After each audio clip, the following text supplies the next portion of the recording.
Et bonjour les amis turfis, c'est Simon, j'espère que vous allez bien, que vous êtes bien installés, que vous êtes quoi noter les tuyaux et le prono pour le quintet de ce jeudi. Ce jeudi, nous allons bien sûr à Chantilly, longue distance avec quelques spécialistes. Chers amis, allez, on met le petit pouce sur la vidéo avant de démarrer cette étude, bien évidemment, en espérant qu'aujourd'hui ça nous porte chance. Allez, on croise les doigts. Let's go avec tous ces chevaux, hein, dans l'ordre du programme que vous voyez sur ce tableau magnifique. J'espère qu'il vous plaît. Allez, on commence par le numéro 1 Capani. Bon, on commence par du très sérieux. Sa rentrée était superbe malgré un lot très relevé, un poids élevé à porter ce jour-là. Un poids élevé, Capani en retrouva un ce Hongre à moins de marge au poids désormais depuis sa victoire, sa belle victoire à ce niveau. Il porte 61. Aujourd'hui, mais il finit toujours vite ses courses. Question de déroulement comme pour tout le monde, hein. Ici, évidemment, c'est un quintet plat. On l'a vu encore cette semaine, hein.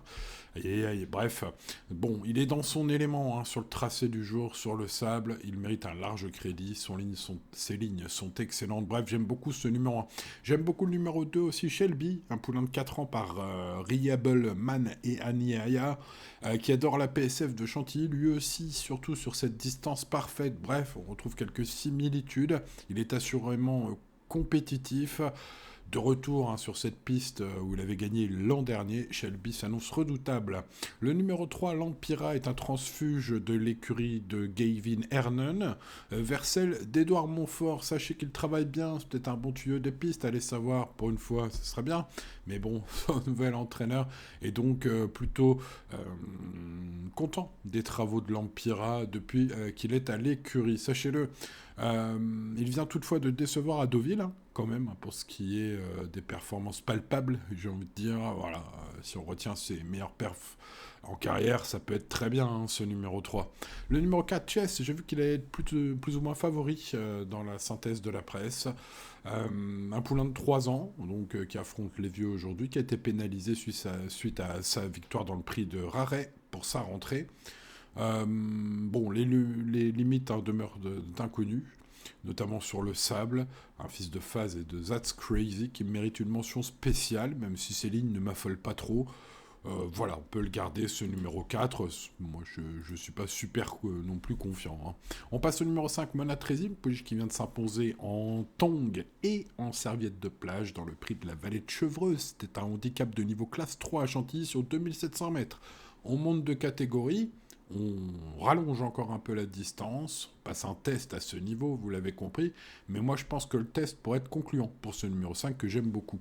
On passe au numéro 6, Black Hawk, au top de sa forme, un fils de 6 kick très utile dans les courses à réclamer, dans les secondes épreuves de handicap, hein. Aujourd'hui, dans une première épreuve de handicap dans ce quintet plus, eh ben, il a déjà couru à ce niveau et échoué par 2 fois en 2 tentatives.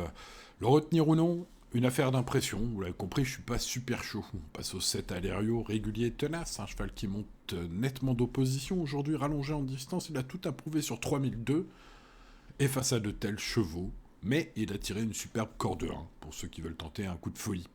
Le numéro 8, Spanish Light, peu de marge, car elle revient sur PSF, sa valeur plafonnée à 28, hein, avant de passer sur gazon. Donc pour son retour sur le sable, normalement non, normalement. On passe au 9, Illumine Précieuse, superbe seconde de 2 quintés coup sur coup à Longchamp et Saint-Cloud en octobre, c'est donc une chance théorique de toute beauté, sauf que sa seule tentative PSF, c'est une 11e place sur 11, donc dernier. Un échec radical pour cette première chance en théorie sur gazon, sur le sable aujourd'hui. Qu'est-ce que ça va-t-il donner? Ce sera probablement tout rien, je pense, pour ce 9. Voilà, peut-être à mettre sur l'un de nos tickets. Le numéro 10, Sijar, un fils de Zarak qui a profité à plein des pistes collantes, hein, toute l'année, j'ai envie de dire, en forme. Il effectue, hein, ce jeudi son premier essai sur PSF. C'est donc un peu l'X de la course, ce cheval, ce numéro 10, de même que le 11, hein, même paquet, puisque ce cheval par Manduro et Sandrose débute après 32 courses sur gazon. Pour la première fois, ce numéro 11 sur le sable. Donc c'est aussi un X, hein, un point d'interrogation, appelez ça comme vous voulez. Bref, un cheval dont on ne peut pas trop savoir ce qu'il va faire. Maintenant, vous savez, je fais le papier à fond et j'ai regardé, hein, les origines. Notez que sa mère, Sandrose, a échoué radicalement sur cette surface dans sa carrière à ce numéro 11, donc c'est pas très glorieux. Bon, après, à vous de voir. Hein. On passe au numéro 12, Turania, un Hongre qui a beaucoup déçu, qui m'a beaucoup déçu ces dernières semaines. Je le pense capable de dynamiter ce quintet s'il bénéficie d'un bon parcours, car je trouve que le lot est encore un peu moins relevé que d'habitude pour ce numéro 12. Va-t-il enfin se réveiller? Peut-être, je l'espère. On passe au 13, Classique Précieux, un pensionnaire de Mireille Devaux qui vient de s'imposer sous 61 kg devant un cheval qui a ensuite gagné. Alors, qui a ensuite gagné sur le gazon, je crois que c'était à Cholet. Mais bref, une ligne donc qui nous indique un 13 très très en forme et adepte de ce tracé pour ce qui est de ce classique précieux. Mieux vaut s'en méfier, malgré la pénalité au poids. Le 14, Rosetta Stone est performante sur ce tracé, aime la PSF et vient de montrer sa forme dans un bon lot à Deauville, malgré sa corde difficile à gérer, corde 14 pour ce 14, possède une chance régulière pour une place, j'ai envie de dire 6 bons parcours. Voilà, les numérologues tenteront peut-être ce 14 corde 14. Ce ne sera pas trop un conseil de jeu en confiance hein, pour ce qui est de ma part. Maintenant, c'est vrai que ça semble un peu incontournable au papier. On passe au 15, Act of Wisdom. Le 15, un fils de Galiléo qui sait finir fort lorsqu'il est préservé dans le parcours. À son jockey Anthony Crassus de jouer. Il faudra un déroulement en or hein, puisqu'il a tiré la corde 16, ce numéro 15. En parlant du 16, passons au numéro 16, Russian Twist, qui aime la distance. La PSF a tiré une corde intéressante, corde 5 aujourd'hui, et bénéficie de la monte du redoutable Théo Bachelot.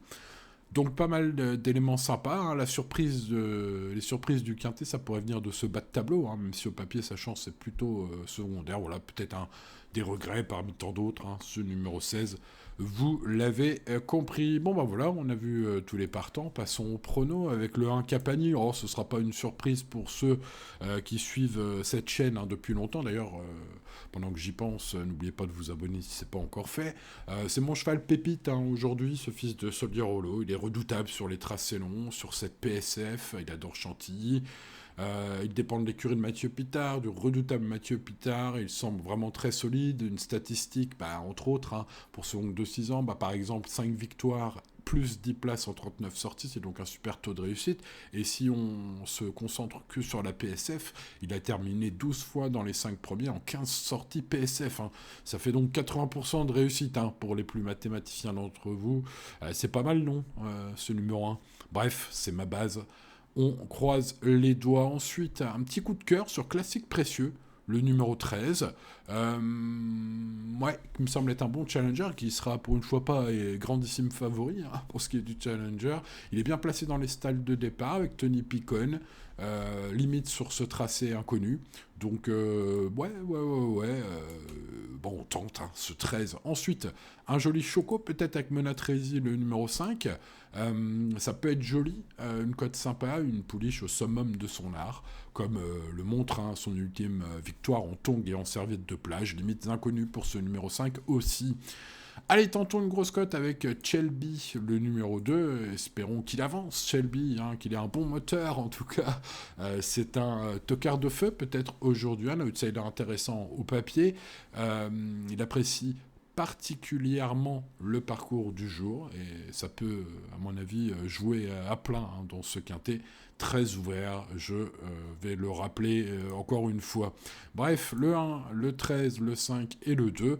Ensuite, je retiens Turania. Turania, dans ce lot, ce serait quand même le bon jour pour se réveiller. Rosetta Stone le 14, donc le 12 Turania, vous l'avez compris, le 14 Rosetta Stone, ensuite le 4 Chess qui toutefois va être favori a priori, et puis le 3 Lampira, illumine précieuse, le 9 viendra en cas de non partant dans mes champs réduits par exemple. Hein. Voilà les amis turfistes pour le quintet de ce jeudi, il ne me reste plus qu'à vous souhaiter bonne chance. N'oubliez pas de vous abonner si ce n'est pas encore fait, d'activer la cloche pour ne rien manquer, et de mettre le petit pouce sur la vidéo, si le cœur vous en dit, chers amis turfistes. Merci à vous. Allez, bonne chance à vous, jouez responsablement comme tous les jours, et tout ira bien. Et à demain pour de nouvelles aventures. Ciao, ciao.